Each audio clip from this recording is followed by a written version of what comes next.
Yes, we're on our way there. Toys in the millions all under one roof. It's called Toys R Us, and Babies R Us is closing down and everything must go. Everything's reduced with up to 50% off.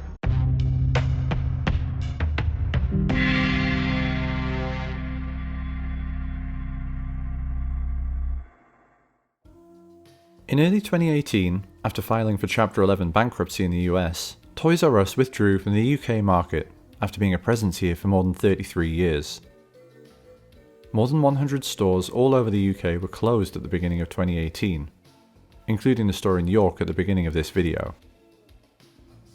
I was there on the final day my childhood store was open, minus the camera since that was before the days of this channel. But the tone was very much funereal.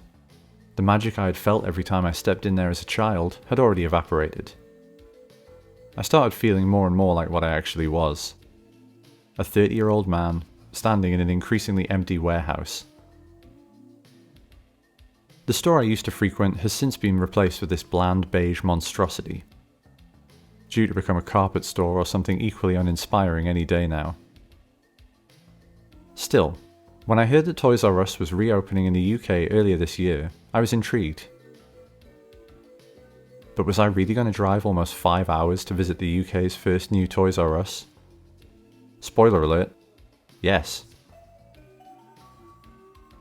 Since it was on my way, I dropped by where Toys R Us had previously stood, on the outskirts of York, to see if I could find any remnants of the store's former life. Sadly, there were none. Sometimes I have this idea that I'll be able to find an old piece of signage or a dusty flyer on expeditions like these. But they tend to be scrubbed clean and repainted in a way that US locations don't always seem to be. I found shuttered Blockbuster videos stateside that are completely unchanged, a time capsule of the day they closed. A final dagger in Toys R Us's beating heart, a Smith's Toy Superstore, an Irish-owned company with more than 100 stores in the UK, continues to thrive in the spot right next to where Toys R Us used to be. In 2018, Smiths expanded their presence in Europe by buying up former Toys R Us stores in Germany, Austria, and Switzerland. It's hard to say why Smiths, whose UK sales passed the $500 million mark in the year that Toys R Us closed, has been able to succeed where Toys R Us failed. With a turnover of almost €1.5 billion in 2020, Smiths is a brand I'd be studying closely if I was part of Toys R Us's new management team. Giraffes, so close to where his house used to be. How dare they? You're no Jeffrey. You sit on a throne of lies. But yes, thanks to a partnership with WHSmith, Toys R Us is indeed back in the UK in a small number of physical locations. 9 at the time of filming. In my opinion, it wasn't the most obvious fit for a partnership with Toys R Us. I'm surprised that some UK equivalent of Macy's or other didn't take the plunge, John Lewis or Selfridges maybe. Although it's worth pointing out that most British department stores already have their own toy departments, so they wouldn't have had much to gain. Before we spend too long checking this place out, let's head stateside to take a look at what the brand has been doing over there. Because this wasn't the first time I'd encountered Toys R Us V2 in the wild. The brand already has a presence in more than 450 Macy's stores across the US. Something I was able to check out for myself on a recent visit to Merritt Square Mall near Orlando, Florida. I'll link that video in the description below. But when I took a wander through one of these concessions, I wasn't particularly impressed. I didn't feel the same joy of exploration that I used to when trawling the aisles in my childhood. But then again, how could I in such a small square footage? All in all, it felt more like a toy section in Macy's than it did anything like the Toys R Us of my youth. So let's get back to the UK and its presence in a number of WHSmith stores. I've wondered for years how WHSmith, which feels like it's been struggling to find its identity in the wake of print magazines receding, remains in business. I learned in researching this video that the brand is still wildly profitable today, thanks presumably in large part to captive audiences at airports and train stations, where they're often the only viable option. The Toys R Us I went to was the first one to open in the UK, and is also the smallest at around 1,000 square feet. Others that have been opened since are closer to 2,000 square feet, so still not enormous.